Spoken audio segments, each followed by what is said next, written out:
put your glasses up in the air. Let's take a toast to Sean Combs, Puff Daddy, Cam Porter. This is a guy who is just, you know, the energy and the longing to dominate and be successful.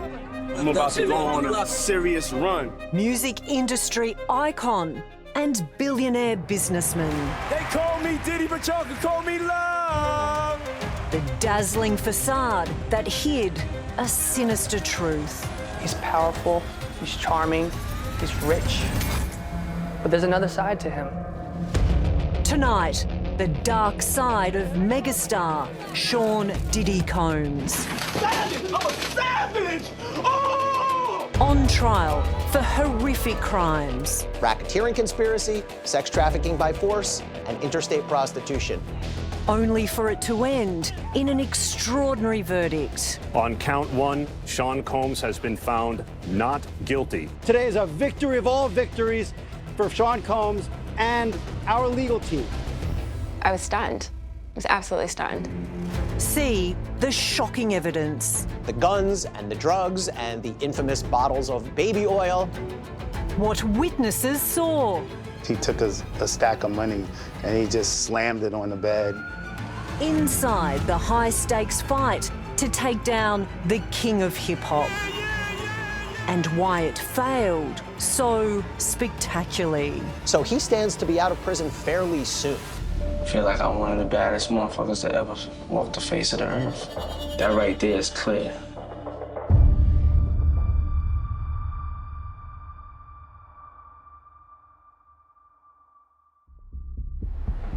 Let's fucking go! Let's fucking go! Let's fucking go! Let's fucking go! Let's fucking go! For these crowds, this legal blockbuster was as big as they come. Over here. Bring it around real quick, back here. 8 weeks of waiting that ended in an epic twist. Music's polarizing 55-year-old bad boy had beaten the most serious of the charges he was facing: racketeering and sex trafficking. Racketeering sex trafficking cases are like fire-breathing dragons, and he slayed the dragon. Triumphant, Combs punched the air and fell to his knees. He'd been found guilty on 2 lesser charges, but in the eyes of his family, fans, and his lawyers, Diddy had won. Today was a great day. Today was a great win for us. Even though Sean Combs was found guilty on the interstate prostitution charge, this is unequivocally a win for the defense because he beat the more serious racketeering and sex trafficking by force charges. While his fans celebrated, Good morning to everyone except the stupid fucking jurors who found Diddy not guilty. For many, it was a devastating blow. I'm a little bit shocked. I get a little bit of goosebumps on my arm because I thought he was guilty. This trial and the music mogul's fight for freedom had become the focus of global fascination. We're here, we're just morbid curiosity, you know, we're very into true crime. Yeah, we're gonna be in a documentary one of these days. All right. The Southern District of New York courthouse is used to hosting mega trials of very famous people. My name is Elie Honig. I'm a former federal and state prosecutor.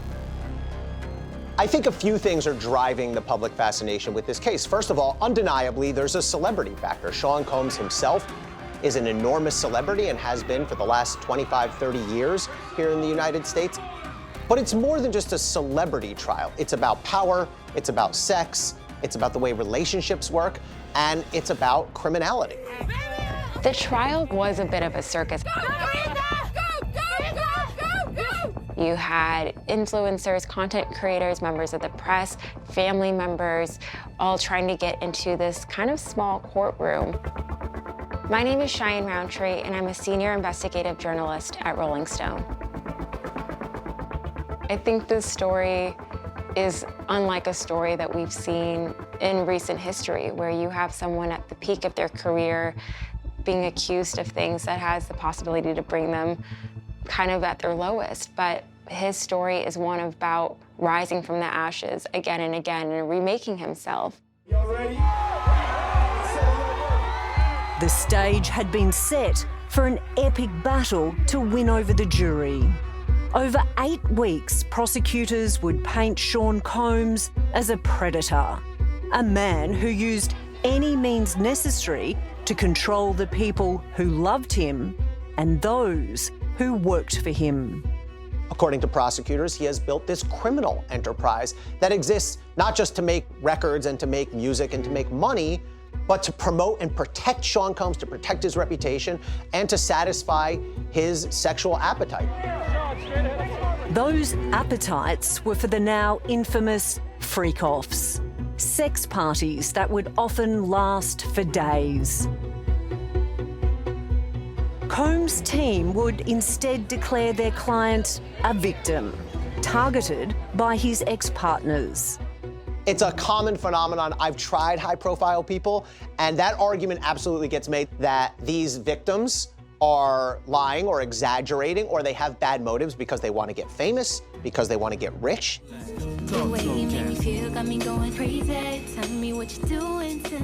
One of those accusers, and the woman at the very heart of this trial, his former girlfriend, Cassie Ventura. Just shooting this Cassie video. See if we can find Cassie. Yeah, let's get over here. Let's go knock the shot. There's Cassie. Say hi to the people. Hey, people. Say hello.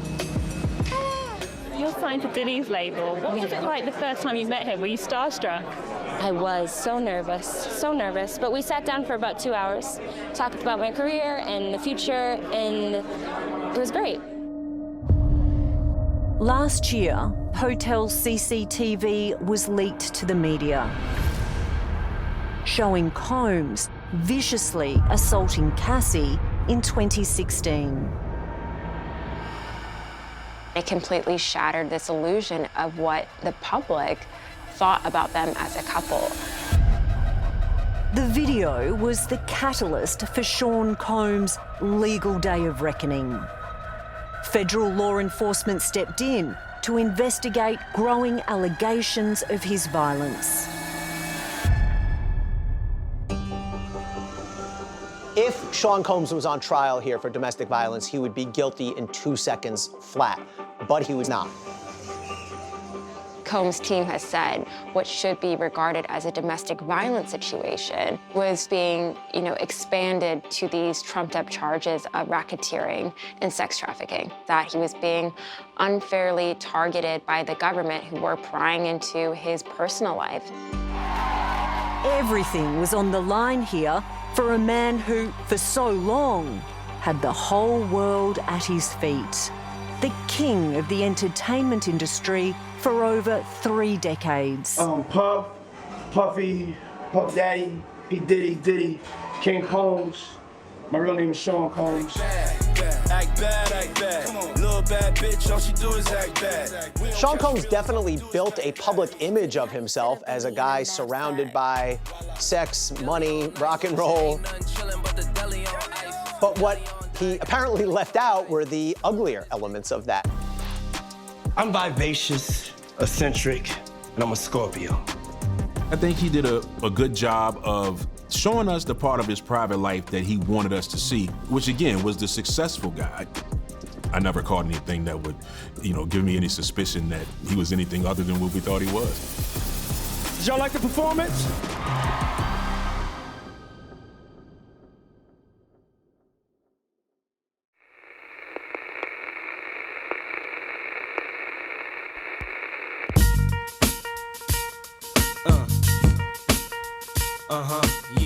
Puffy, he had that bravado early on, and that would sustain him and put him at the top. What y'all wanna do? Wanna be ballers, shot callers, brawlers? My name is Jaquan, and I'm a hip-hop historian. I remember becoming aware of Sean Combs as a dancer originally. In, I think it was 1989, he's a very good dancer. Sean Combs was driven from a very young age to be successful. It's just I'm a dreamer. I love closing my eyes and dreaming. I I don't really deal with reality when I deal with trying to work towards the future. But now we know there were two sides to Combs. The charming hip-hop showman. I'm reaching big. I'm going for the big time. And the sinister figure behind the facade.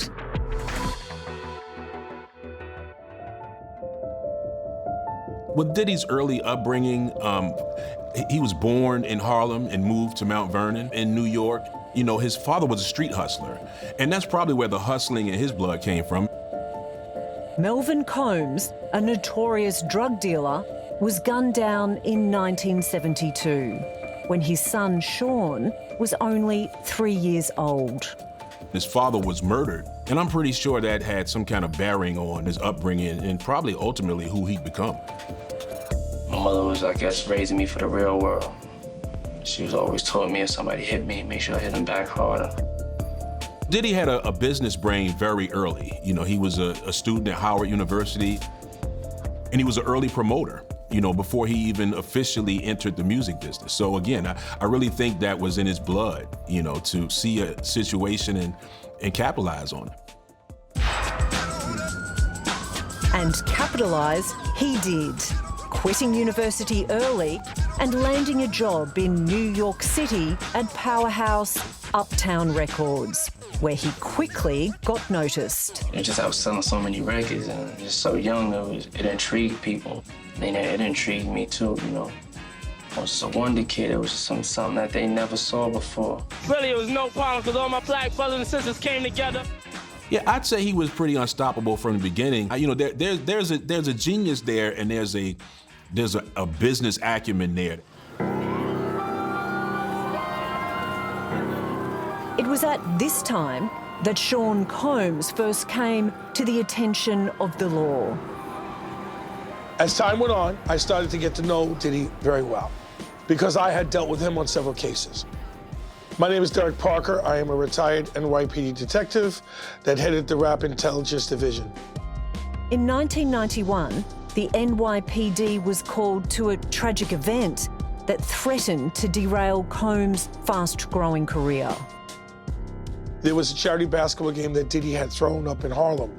22-year-old Combs, who was by now promoting events with local rappers, sold 2,500 tickets to the game. But twice as many people than expected showed up and tried to force their way in, causing a deadly stampede and crush.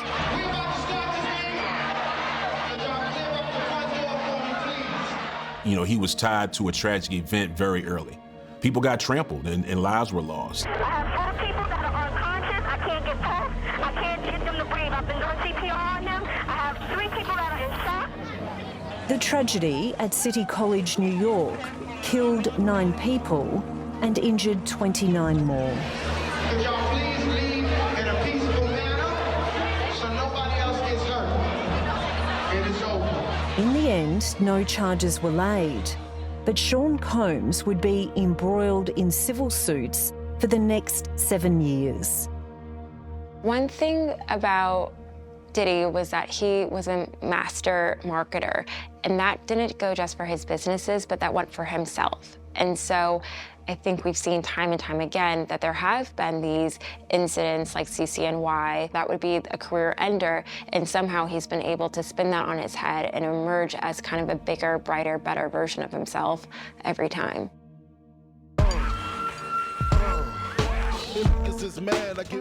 That now signature confidence led him to launch his own record label, Bad Boy, at the age of 24. That is the game you in. That game is Bad Boy Entertainment. I like fucking them up. He did what his predecessors did, and he started his own label and immediately found success. I named it Bad Boy because I wanted to go against the grain. Anytime you go against the grain, they consider you like kind of bad. Yo, the sun don't shine forever, but as long as it's here, then we might as well shine together. As Bad Boy boss, Combs hit the big time. But with that success came violence. The hip-hop and the criminal community started to blend together because what happened is a lot of these rappers became famous. They took a lot of the people with them. However, everybody that you're bringing with you is not going to be a straight-A citizen. So there comes the crime, the drugs, the money laundering, certain beefs, certain disputes. They all come part and parcel. It was a chaotic time in the music industry, an era when rap music started to make real money and the competition to be #1 was fierce. Sean Combs' bad boy artists began to trade verbal blows with their rivals from Californian-based Death Row Records. The East Coast ain't got no love for Dr. Dre and Snoop Dogg and Death Row. A war was declared, and the hip-hop feud went from tough talk to death threats, before escalating to the murder of Death Row artist Tupac Shakur. Shakur was shot 4 times in a car driven by Marion Suge Knight, head of his label, Death Row Records. In retaliation, Bad Boy star Notorious B.I.G. was next to be targeted. The rap world has been shaken again, this time by the violent death of the performer known as Notorious B.I.G. A truce was eventually called, but rumours and accusations about Combs' involvement in the deaths would persist for years. Because you listen, 7 years ago, I'd have been like, yo, did you hire somebody to kill Pac? But no, you do it like a journalist. Yeah, no, I mean, we wouldn't even get into nonsense like that. You know what I'm saying? It's nonsense. Which we never believed, by the way. Yeah, thank you. Yeah, looking at the time, you know, he's a survivor. Not just the fact that he, you know, survived physically going down with the whole East-West altercation, but I think he knows how to take lemons and make lemonade. Check it. Seems like yesterday we used to rock the show. I laced the track, you locked the flow. At this point, in the late 90s, Combs' business, Bad Boy Entertainment, was a thriving giant, worth an estimated $150 million. But it was a difficult beast to master for a one-man empire. Young man from Harlem, New York, this is crazy right here. As time went on, the success got bigger and bigger, and the stakes became higher and higher. But there was always those allegations of a temper, of physical violence, of bending circumstances to his will. Savage! I'm a savage! Oh! I'm a savage! Whatever I want, I'm going to get! He was always a very big figure here in New York City because of who he was. And I had told him, listen, you got to stay out of trouble. You're getting involved into a lot of things. You're a big artist, so you got to watch your P's and Q's because as you grow, people are going to start watching you more. Then, in 1999, Combs and girlfriend Jennifer Lopez were implicated in a nightclub shooting that left 3 injured. Not guilty! Not guilty! Not guilty! He faced the inside of a New York courtroom over gun possession charges. And for the first time, the real prospect of jail. How y'all doing this morning? When they went to trial, there wasn't concrete evidence that he was involved as a shooter. That was enough for the jury to say, wait a minute, we can't convict this guy on that. After a trial lasting weeks, he was acquitted. I just want to say I give all glory to God. I give all glory to God. If it wasn't for God, I wouldn't be able to walk out here to talk to y'all today. At that time, Diddy was respected. You know, I guess some people call him a Teflon Don because he got away with some things that were very controversial with shootings or assaults. He walked away and people respected that, especially the streets. Yeah. It's Bad Boy, baby. I mean, I work like 20 hours a day, and I feel as a young black man, anything I put my mind to, I could do. And then when he started to develop his brands and become bigger globally, that was something that people were very, very enticed about.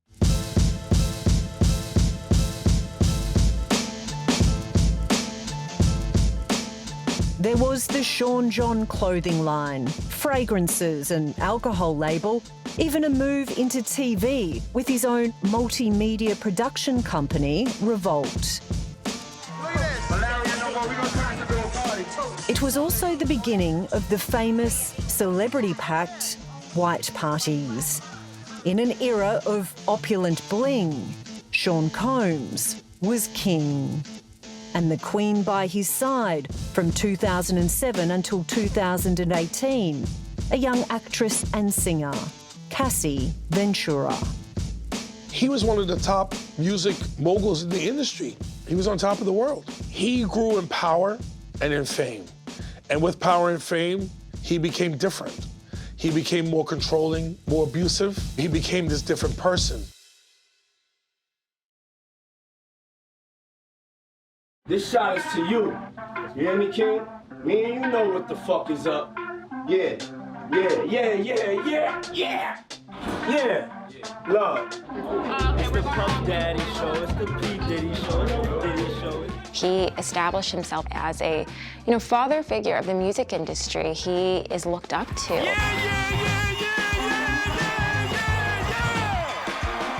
In 2022, Sean Combs was awarded a prestigious Lifetime Achievement Award.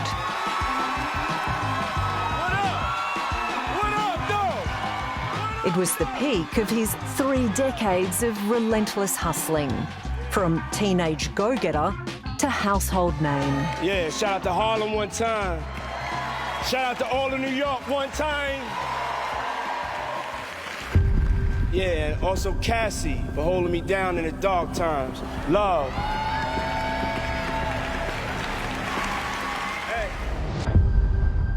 The audience had no idea how sinister this shout-out was for former partner Cassie Ventura. What the fuck just happened again? For the man who prided himself on reading a room, the superstar had just made a serious mistake. They'd been broken up for years at that point, and she had moved on with 2 daughters, a husband. She can be so moved on in her point of her life, and yet someone could reach out through the internet, through the world, and still tap her on her shoulder.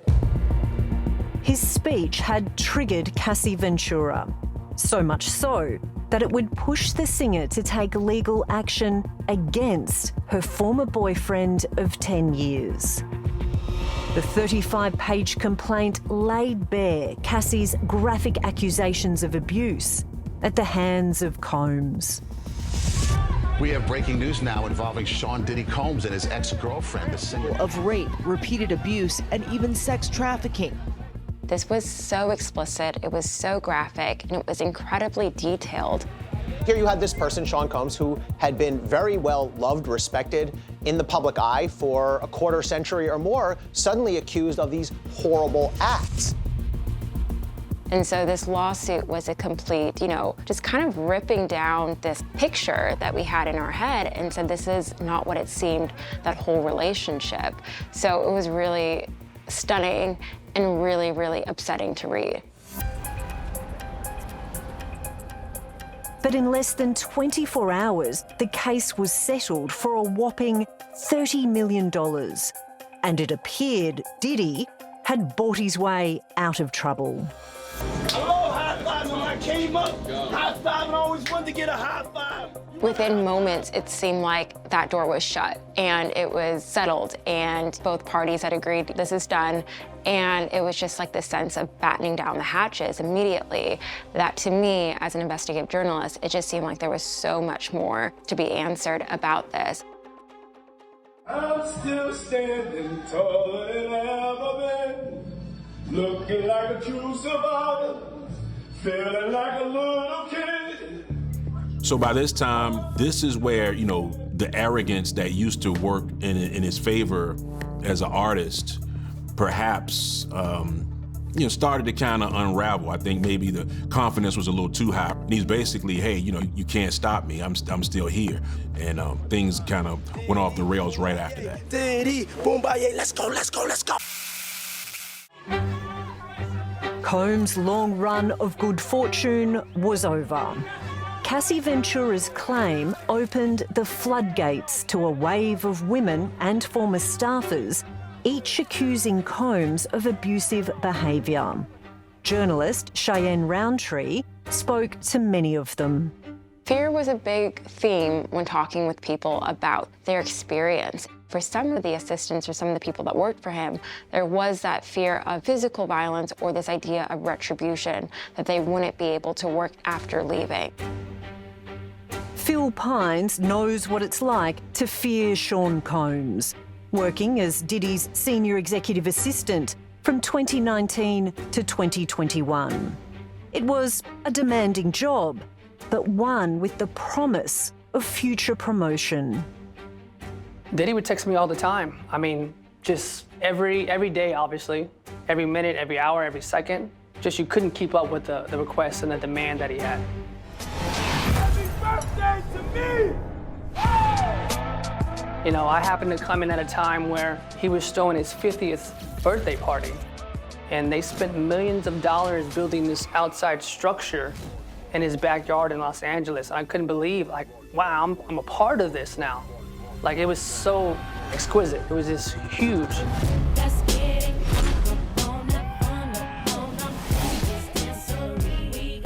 The overarching pattern was that people were so excited to be there. This was a huge opportunity to work with him and to learn from him. And then from there is where the trickle effects of allegations of having to do things that they didn't want to do or feeling caught in the middle, and then having the drugs and then seeing physical violence. It just kind of escalated slowly, and people felt like they couldn't actually remove themselves at some point. Yeah. Hey, yo, we're about to tear that bitch down historic style.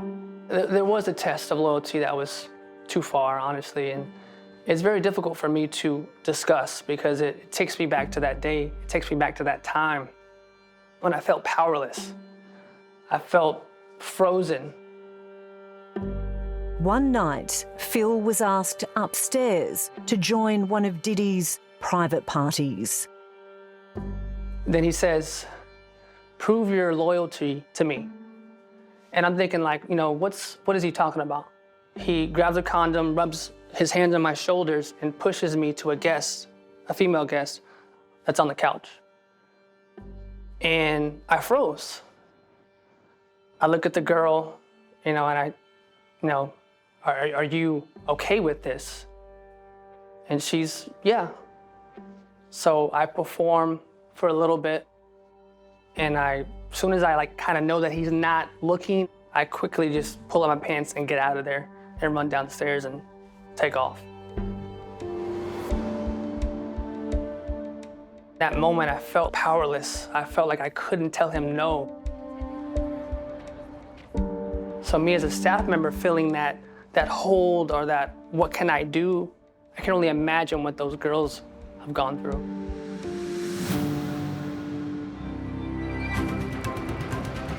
In March last year, federal law enforcement responded to the wave of civil suits against Combs with their own investigation. FBI agents raided his homes in Los Angeles and Miami. And they executed a series of search warrants which yielded really valuable evidence. That's how prosecutors got the guns and the drugs and the infamous bottles of baby oil. There are a lot of Homeland Security officials that are in here, several dozen at least. 3 search warrants at the same time in Miami, Los Angeles, and at the airport on his person. Obviously, this was being taken seriously. 2 months later, in May, there was to be more bad news for Sean Combs. Footage from a 2016 security video showing him assaulting Cassie Ventura was broadcast and replayed all over the world. I was stunned. I was absolutely stunned. It wasn't a shove. It was yanking someone. It was kicking someone while they were down. It was dragging them back. And the whole sequence is just, it's shocking. What that did was a couple things. First of all, it upped the pressure on prosecutors because the public saw this video and thought, oh my goodness, the allegations are true. This man is abusive. He is physically violent. And so that increased the public pressure, which prosecutors absolutely feel and absolutely are responsive to. My behavior on that video is inexcusable. I take full responsibility for my actions in that video. I'm disgusted. Months later, with signs a case was being built against him, Combs travelled to New York, where he was spotted by fans.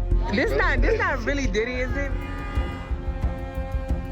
Entering his hotel that night, 2 plainclothes federal agents approached him holding a 14-page criminal indictment. Breaking news tonight, Sean Diddy Combs has been arrested in a Manhattan hotel. The media scrambled to make sense of the news.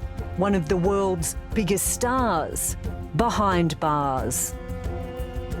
Combs abused, threatened, and coerced victims to fulfill his sexual desires, protect his reputation, and conceal his conduct.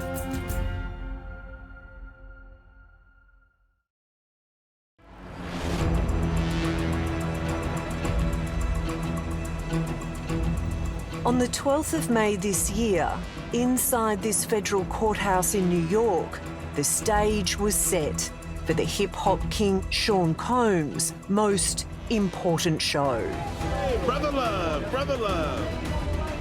After decades at the very top of the music industry, surviving violence and controversy, his freedom was on the line. Do you believe your father's innocent?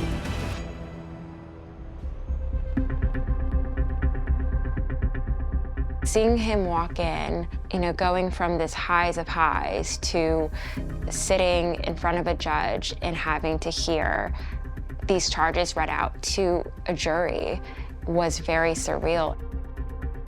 We saw a very unusual defense opening in this case. The defense lawyer stood up and conceded off the bat, he's not a great guy. Folks, we agree with you. How could they possibly contest that given the video?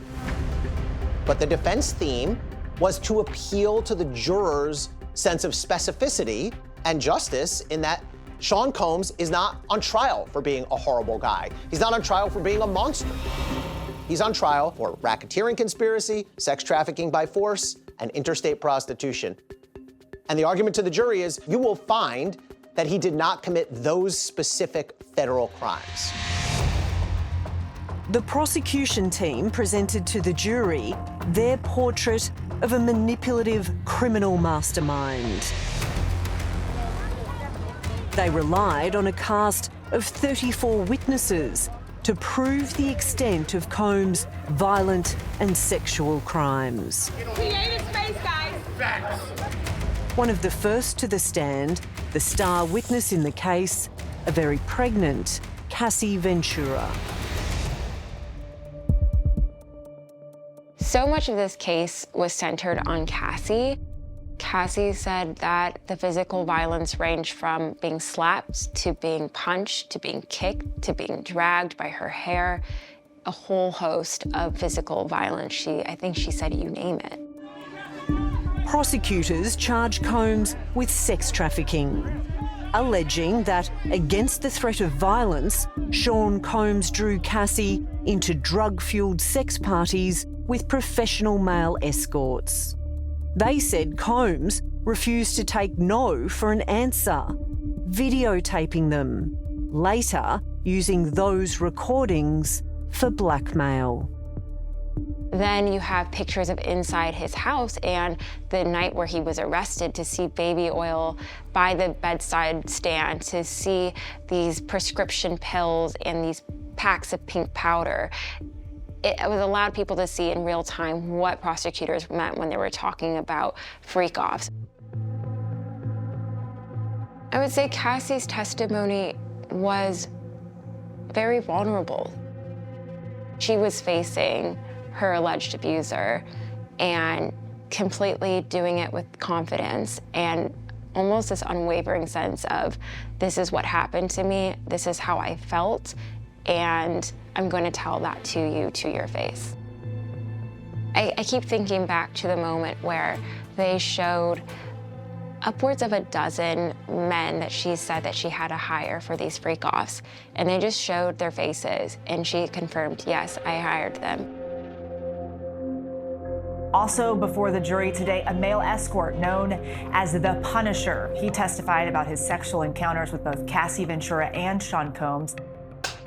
My name is Sharay Hayes. I was a witness in the Sean Diddy Combs trial. My first interaction was at the Trump International Hotel, Central Park West. I first got the call in 2012. I got a location, a time, and showed up with my dance bag ready to do a little striptease. I walked into this very dimly lit room by candlelight. What was the most odd thing was all of the furniture was covered in sheets. Sharay Hayes, a stripper, also known as the Punisher, entered the room expecting to dance for a group, but instead was met by one woman with a very different proposition. That woman was Cassie Ventura. And she immediately explained to me the circumstances, that she was trying to set a sexy scene, that me and her were gonna sit on these couches and put baby oil on each other in a suggestive way. And at some point, her husband would come out and watch. But I'm not supposed to acknowledge him, look at him, have any eye contact. We're supposed to do our best to act like he's not even there. The Punisher's testimony really just kind of lifted the veil about what was happening in these freak-offs. I think there's a lot of misconception around the parties, but he actually kind of said this was just between really Cassie Combs and I. It always started out with some sort of couch scenario with mutual baby oil activity, but it did escalate to sexual acts. In the middle of us having a sexual act, he took a stack of money similar to like a strip club, and he just slammed it on the bed in his approval. As time went on, Combs would become more demanding, eventually stepping in and directing the sessions. Those cues would be more so move the candlelight to the left, to the right, position her body a certain way, position my body a certain way, so he can kind of see visually what was going on. This whole scenario went on 2.5 years, and the next time I ended up in any scenario with them being mentioned or involved is I'm sitting with federal investigators, and that's when I knew it was serious. Good morning, Brian. Testimony continues this morning in the sex trafficking and racketeering trial of Sean Diddy Combs. On Monday, the jury was shown explicit video clips of the freak-offs, which are at the heart of this case. The question for the jury to decide, were these consensual or acts of sex trafficking? Guys, how'd you feel it went this morning? I always looked at it as, whoa, this is a fantasy of her husband's. So I didn't get any indication of anything that could have been going on that was distressful for her.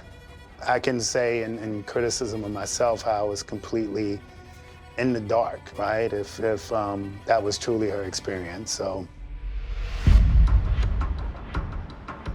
Sharay Hayes also testified that he never specifically saw anything that he believed to be illegal. The freak-offs, these extended drug-fueled sex parties, are a central part of the case, but there's also nothing illegal about a freak-off inherently. And so prosecutors had to explain to the jury why these freak-offs are being litigated in a federal criminal court. The prosecution's argument is she only agreed to be part of them because she was physically abused, because she was psychologically abused. Not only did prosecutors allege that Diddy forced partners into these sexual encounters, they said it was done via a criminal network of loyal, sometimes terrified employees who recruited interstate sex workers. This same network then helped Combs cover his tracks and guard his reputation. There were the efforts to hide Cassie Ventura's physical injuries. There were efforts to pay people off, to keep them from coming forward. For example, there was testimony that Sean Combs paid an employee of the hotel $100,000 to try to prevent that surveillance video from ever seeing the light of day. I think the racketeering caught a lot of people maybe by surprise because, you know, he is Sean Combs, he owns Bad Boy. What do you mean he's running a racketeering criminal enterprise, allegedly? This was more than just one man. According to prosecutors, he had other people working with him, working for him, to protect his reputation and to gratify him sexually. It showed that this was an ongoing, organized effort led by Sean Combs to achieve those ends. This wasn't just some one-off. This wasn't just a bad relationship. This was a systematic effort, and that goes to the lead charge here, the racketeering conspiracy. Whether or not you frown upon the idea of group sex or threesomes or, voyeurism, that was his own personal business, and it was his belief that this was consensual the whole way through. And so, in his mind, how is the government coming in to say what's being called as sex trafficking was really just domestic violence in his view?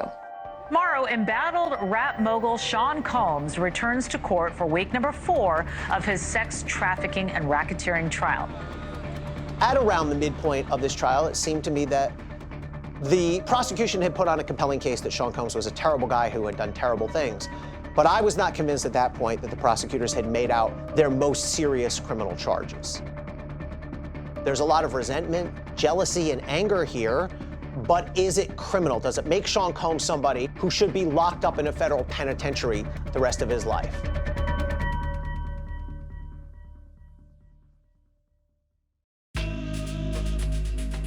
I live an extravagant life, and I make no apologies for it. I'm free as a mother.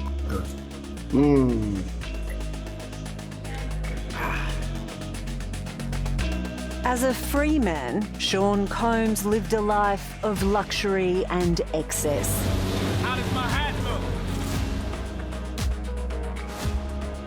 But as of September last year, home has been here. A cell inside Brooklyn's Metropolitan Detention Center. He looks so much older than when we had last seen him when he was out walking about in September. His hair is fully gray, his beard is gray. It did feel this very heavy moment of this man's life is on the line, and I think that felt really real for the jury, for the press, for people watching this happen. After a trial filled with windows into Combs' violent and sex-fueled life, prosecutors urged the jury to find the billionaire guilty. For 20 years, the defendant got away with his crimes. That ends in this courtroom. You have hip-hop, you have allegations of sexual misconduct, and then you have the world of celebrity, and they're all kind of interplaying at the same time.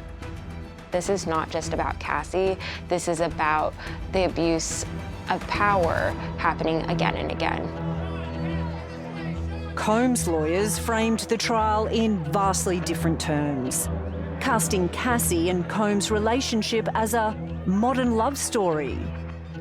Attorney Mark Agnifilo blasted the case as an overreaching attempt by the US government to criminalise Combs' unorthodox sex life. They found the Astroglide, they found the baby oil, they found like 5 Valium pills. Way to go, fellas.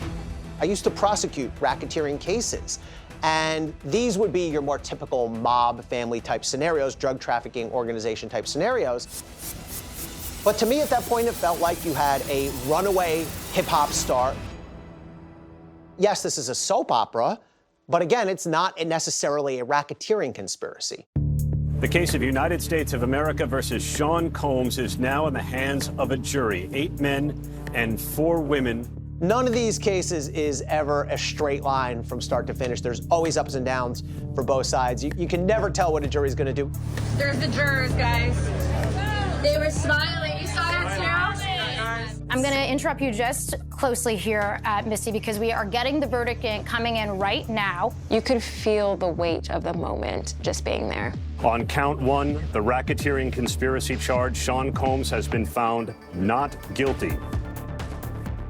It was a split verdict.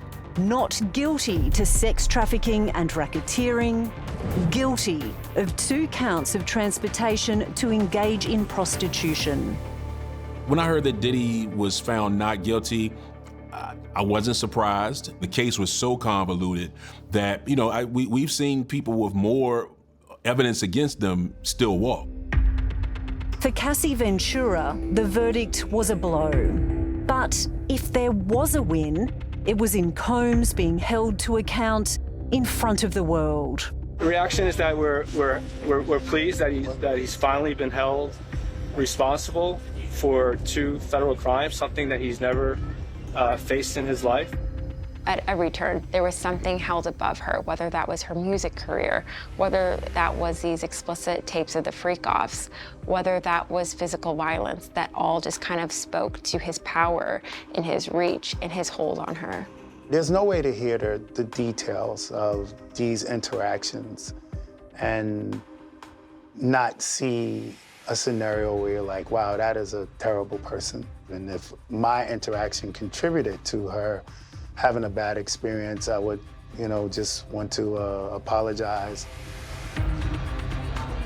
While Sean Combs' team claimed this as an enormous victory, the star is now a convicted criminal.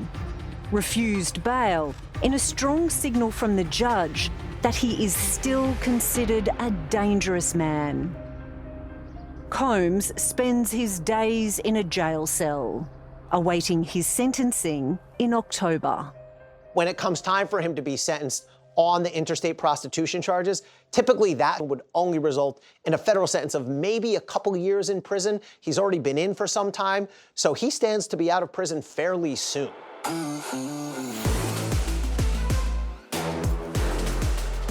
For 30 years, Sean Combs' name has been stitched into the fabric of the entertainment industry. But it seems unlikely on release that this high priest of self-promotion can just pick up where he left off.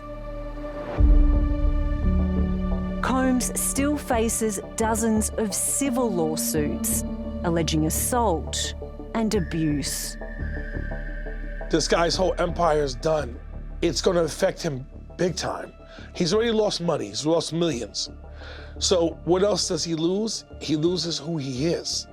Something that he became, he built up to become, and now he's fallen back down to where he started. I'm a firm believer of separating the person from the history, because I am a historian. So I would hate to say, okay, he doesn't exist anymore because he did this. He did do some great things in music, and 2 things can exist at the same time.